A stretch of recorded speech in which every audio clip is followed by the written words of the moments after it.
जैसे ये हमारा डाउन ट्रेंड है, डाउन ट्रेंड में भी ये आईडीएम बना, आईडीएम के बाद लोअर लो बना, लोअर लो के बाद में कैंडल नीचे आई और यहाँ क्लोजिंग दे दी। क्लोज होने के बाद में यहाँ हमारा बॉस मार्क होगा और ऊपर लोअर हाई मार्क होगा। तो बॉस का वैलिडिटी का कंडीशन नहीं है कि कैंडल नीचे क्लोज होनी चाहिए। इनवैलिड बॉस कौन सा होता है, जैसे ये देखिए, ये हमारा आईडीएम था, आईडीएम के बाद में हमारा लोअर लो बना, लेकिन ये जो ब्लैक कैंडल थी, मैं आपको जूम करके दिखाता हूँ,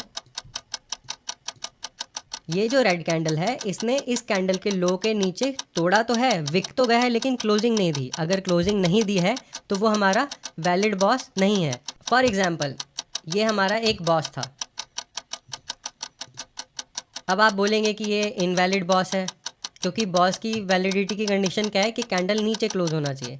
जब तक मार्केट इस विक के नीचे क्लोज नहीं करेगा तो हमारा बॉस शिफ्ट हो जाएगा। अब हमारा बॉस कहाँ हो गया, इस कैंडल के नीचे, तो इस कैंडल के आगे भी एक विक बना, तो अब हमारा बॉस कहाँ शिफ्ट हो गया, नीचे वाली कैंडल के नीचे।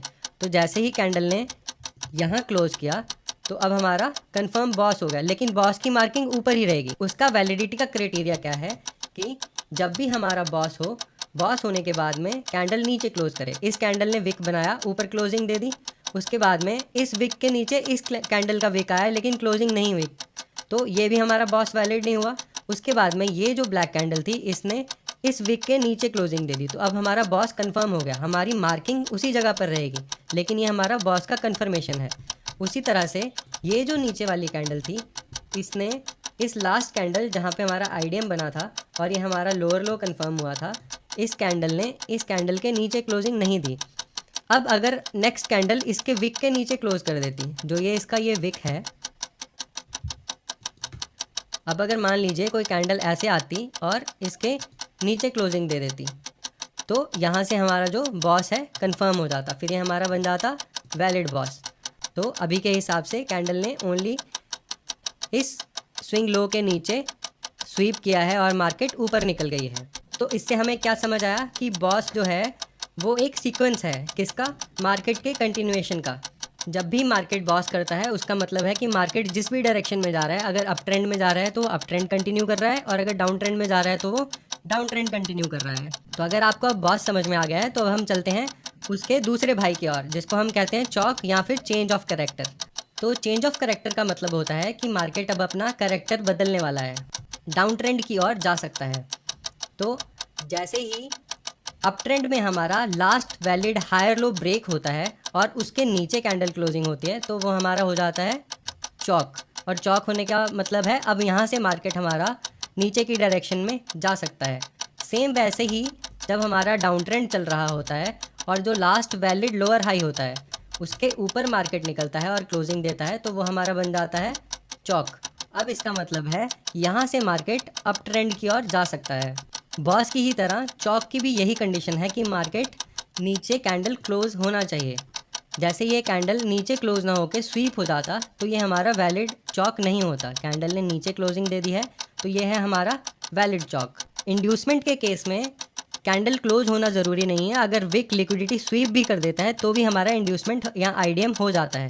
लेकिन बॉस और चौक के केस में सिर्फ यही कंडीशन है, जब तक मार्केट नीचे क्लोजिंग नहीं देगा बॉस या चौक वैलिड नहीं होंगे। तो जैसा कि मैं आपको बता चुका हूँ, जो हमारा चेंज ऑफ कैरेक्टर होता है वो होता है सिर्फ एक सिग्नल कि यहाँ से मार्केट रिवर्स हो सकता है, लेकिन वो कन्फर्मेशन नहीं है। ट्रेंड की कंटिन्यूएशन का जो सिग्नल है वो कौन देता है, वो देता है बॉस। तो किसी भी चौक के बाद में जब तक बॉस नहीं होता है तब तक हमारा ट्रेंड शिफ्ट नहीं होता है। चौक बेसिकली सिर्फ एक ट्रिगर है कि यहाँ से मार्केट रिवर्स होगा, लेकिन होगा या नहीं वो कौन डिसाइड करेगा, वो डिसाइड करेगा बॉस होने के बाद में। अगर उस चौक के बाद में सेम डायरेक्शन में बॉस हो जाता है तो उसका मतलब कि ट्रेंड अब शिफ्ट हो गया है। जैसे यहाँ एक चौक हुआ, ये चौक होने के बाद में आईडीएम बना, आईडीएम बनने के बाद में हमारा लोअर लो बना, और जब मार्केट उसके नीचे निकला तो हमारा लोअर हाई कंफर्म हुआ और बॉस हुआ। जैसे ये देखिए, ये मार्केट में मैंने इसको मार्क क्यों किया, इसको मार्क करके आपको यही दिखाना था। मार्केट डाउन ट्रेंड में थी, मार्केट डाउन ट्रेंड में मार्केट ने बॉस बनाया, बॉस बना के नीचे क्लोज़ किया, नीचे क्लोज़ करने के बाद में मार्केट ने आईडीएम किया। आईडीएम करने के बाद में अगर ये मार्केट इसके नीचे निकलती तो बॉस नीचे शिफ्ट होता, लेकिन ये जो लास्ट लोअर हाई बना था मार्केट उसके ऊपर निकला। उसके ऊपर निकलने का ट्रिगर क्या था कि यहाँ से अब ट्रेंड चेंज हो सकता है और अप ट्रेंड जा सकता है, लेकिन अगला ही जो स्विंग था उसने जो लास्ट लोअर लो था उसको फिर तोड़ दिया। अब अगर उसको तोड़ दिया है तो उसका मतलब क्या है कि अब ट्रेंड फिर से शिफ्ट हो गया, वो फिर से चौक हो गया है और यहाँ से अब मार्केट फिर डाउन ट्रेंड में जा सकती है। लेकिन जाने के बाद का कंटिन्यूएशन का सिग्नल कौन देगा? कंटिन्यूएशन का सिग्नल देगा जो आगे हमारा ट्रेंड बनेगा। मानो यहाँ से ट्रेंड ऐसे आया, नीचे गया, ये हमारा आईडीएम बनेगा और इसको ब्रेक करने के बाद में बॉस बनेगा। जैसे ये हमारा आईडीएम बन गया और आईडीएम बनने के बाद में ये हमारा बना बॉस। अब इसका मतलब क्या है कि ये पॉइंट जो है ये हमारा लोअर हाई बन गया है बॉस बनने के बाद में, और ये पॉइंट जो है हमारा वो लोअर लो बन गया है। तो अब हमारा यहाँ से फिर से ट्रेंड नीचे की ओर कंटिन्यू हो सकता है।